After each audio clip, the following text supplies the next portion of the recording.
Selamat datang di Devotion ICC pada hari ini. Hari ini saya akan membagikan suatu perikop yang cukup menarik buat saya. Karena kita tahu, saudara-saudara, bahwa Tuhan memiliki rancangan yang luar biasa untuk kita semua. Dalam Yesaya 55 ayat yang ke-9 dikatakan, "Seperti tingginya langit dari bumi, demikianlah tingginya jalanku dari jalanmu, dan rancanganku dari rancanganmu." Begitu tingginya rancangan Tuhan dengan rancangan kita. Karena rancangan kita adalah manusia yang terbatas. Kita memiliki pemikiran-pemikiran yang terbatas. Sedangkan Tuhan adalah Tuhan yang tidak terbatas. Dan kadang-kadang rancangan kita berbeda dengan rancangan Tuhan.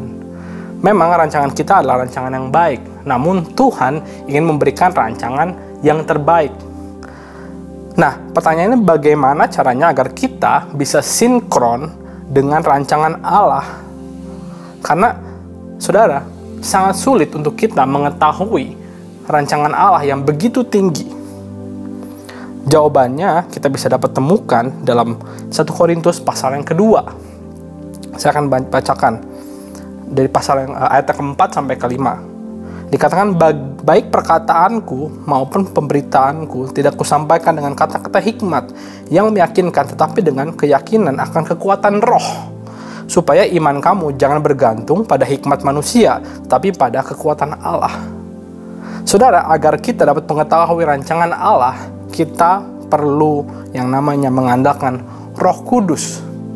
Karena apa? Karena tanpa Roh Kudus, kita tidak dapat menyelami hikmat Allah. Tanpa Roh Kudus, kita hanya akan bergantung pada hikmat manusia. Sedangkan Allah ingin kita memiliki hikmat yang berasal daripada kekuatan Allah. Dalam ayat yang ke-7 dikatakan seperti ini, "Tetapi yang kami beritakan ialah hikmat Allah yang tersembunyi dan rahasia yang sebelum dunia dijadikan telah disediakan Allah bagi kemuliaan kita."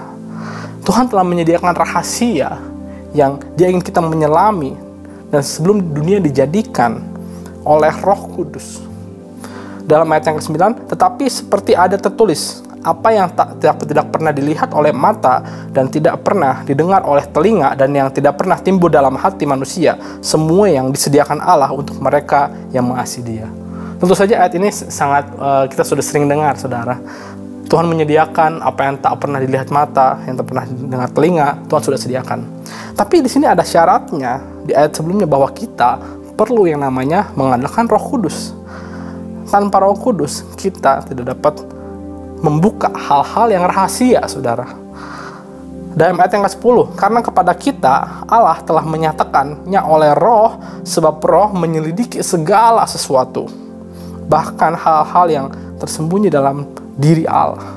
Kalau kita mau mengetahui hal-hal yang tersembunyi di dalam firman Allah, karena kadang, saudara, jujur, siapa yang di sini saat baca firman, saudara bingung apa yang dimaksud dengan ayat ini? Karena firman Tuhan ini ditulis 2000 tahun lebih ke belakang, bahkan 4000 tahun ke belakang. Namun oleh Roh, Dia menyatakan hal-hal yang rahasia. Ayat yang ke-12, "Kita tidak menerima roh dunia, tetapi roh yang berasal dari Allah, supaya kita tahu apa yang dikaruniakan Allah kepada kita." Ini yang saya percaya, saudara, bahwa firman perlu diseimbangkan dengan yang namanya roh. Tanpa roh, firman itu tidak akan menjadi hidup. Tanpa roh, firman itu tidak akan terungkap rahasianya.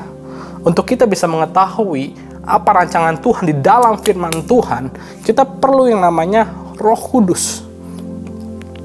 Tanpa Roh Kudus, kita tidak dapat memahami kehendak Allah. Dalam ayat yang 14, "Tapi manusia duniawi tidak menerima apa yang berasal dari Roh Allah, karena hal itu baginya adalah suatu kebodohan, dan ia tidak dapat memahaminya. Sebab hal itu hanya dapat dinilai secara rohani." Ayat 16, "Sebab siapakah yang dapat mengetahui pikiran Tuhan, sehingga ia dapat menasihati kita? Tetapi kami memiliki pikiran Kristus." Roh Kudus membawa kita untuk mengenal pikiran Kristus. Maka itu Tuhan menginginkan, di sini Paulus menuliskan kepada jemaat Korintus, bagaimana untuk bisa bergaul dengan Roh Kudus. saat nggak cuman baca firman, tapi juga ditambah dengan Roh Kudus. Saudara, saya diingatkan, saya digambarkan, bisa menggambarkan firman Tuhan itu seperti makanan rohani kita, betul? Dan Roh Kudus adalah seperti minum. Kita perlu dua-duanya. Kita nggak bisa makan tanpa minum, karena akan menjadi seret ya saudara. Kita juga nggak bisa minum doang tanpa makan, yang ada kembung. Kita perlu dua-duanya. Roh Kudus itu melarutkan firman, sehingga firman itu bisa menjadi hidup.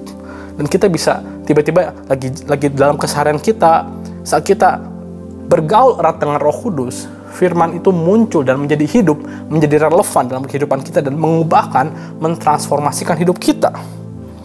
Oke, yang terakhir, bagaimana agar kita dapat tetap terhubung dengan Roh Kudus? Ini yang saya percaya, bahwa agar kita dapat tetap terhubung dengan Roh Kudus adalah dengan cara kita berdoa di dalam Roh Kudus, atau dikatakan berdoa dalam bahasa roh. Kenapa saudara? Karena kalau kita berdoa dengan bahasa Indonesia, dengan bahasa Inggris, bahasa kita terbatas. 5 menit saja atau 10 menit saja saat kita berdoa, kita sudah kehabisan kata-kata. Namun saat kita berdoa dalam Roh Kudus itu tidak terbatas. Kita terkoneksi dengan sumber yang tidak terbatas. Di keseharian kita, nggak cuma di hari Minggu, saudara, nggak cuma di persekutuan, tapi di saat kita bangun dan sebelum kita tidur, di keseharian kita, di harian kita bisa berdoa dalam bahasa roh. Saat kita jalan, saat dimanapun, kita bergaul dengan Roh Kudus, dan Roh Kudus akan mengingatkan kita akan firman yang telah kita makan, akan firman yang telah kita dengar, dan kita akan diingatkan dan menjadi hidup. Maka itu saudara, saya berdoa agar kita dapat dapat menyertakan Roh Kudus dalam keseharian kita, di dalam devotion kita, dalam perjalanan kita, tidak hanya di hari Minggu atau di persekutuan saja, namun biar kita bergantung pada Roh Kudus, karena Roh Kudus adalah sumber. Dia menyatakan firman Allah menjadi hidup. Mari sama-sama kita berdoa. Tuhan Bapa kami, dalam nama Tuhan Yesus kami berdoa, Tuhan, biar pada hari ini kami bisa diingatkan untuk terus bergaul erat dengan Roh Kudus. Kami mau menggunakan Roh Kudus, sehingga Roh Kudus dapat menyatakan-Mu Yesus bisa menjadi firman yang hidup dalam kehidupan kami. Dan biarlah Roh Kudus ajar kami untuk dapat bergaul erat dengan-Mu, Tuhan. Kami tidak mau menjadikan bahasa roh menjadi hanya suatu ritual atau hanya sebuah kebiasaan, tapi kami mau pakai itu menjadi sehari-hari, Tuhan, menjadi doa yang kudus, doa yang berkenan, doa yang sempurna dalam nama Tuhan Yesus. Terima kasih Tuhan, ajar kami untuk terus mengenalkan-Mu ya Roh Kudus. Terima kasih Tuhan Yesus, hanya dalam satu nama, dalam nama Tuhan Yesus Kristus, Tuhan yang hidup. Sama-sama katakan amin. Sampai ketemu di devotion selanjutnya. Bye-bye.